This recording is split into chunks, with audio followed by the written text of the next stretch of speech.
ఈ నెల 9వ తేదీన చిత్తూరు జిల్లా బంగారుపాలెం మండలానికి జగన్మోహన్ రెడ్డి ఆధ్వర్యంలో మామిడి రైతులను పరామర్శించడానికి దండుపాలెం బ్యాచ్ బయలుదేరుతా ఉందంట.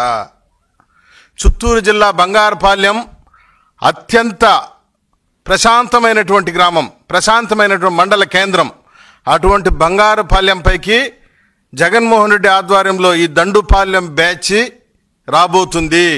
కారణం ఏంటంటే మామిడి రైతుల్ని పరామర్శిస్తారంట. ఇది ఎట్లుందంటే 1000 ఎలుకల్ని తిన్న పిల్లి కాశీ యాత్రకు బయలుదేరినట్టుంది. జగన్మోహన్ రెడ్డిని మేము ఈ సందర్భంగా సూటిగా ప్రశ్నిస్తున్నాం. మామిడి పంట గురించి, వ్యవసాయం గురించి నీకు కనీస అవగాహన ఉందా అని చెప్పి మేము సూటిగా ప్రశ్నిస్తున్నాం.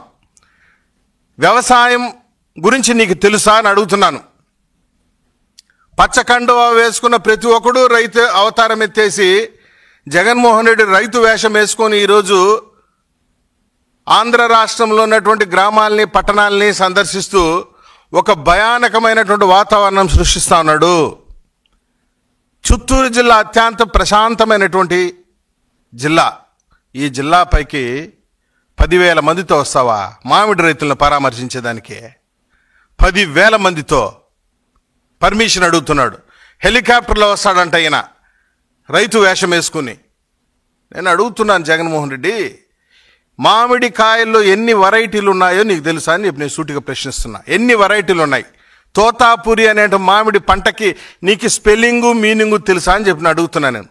నీకు తెలిసిందంతా దండుపాలెం బ్యాచ్, గంజాయి బ్యాచ్, వీటి గురించి మాట్లాడితే బాగుంటుంది. కానీ మామిడి పంట గురించి నువ్వు మాట్లాడడం ఏంది?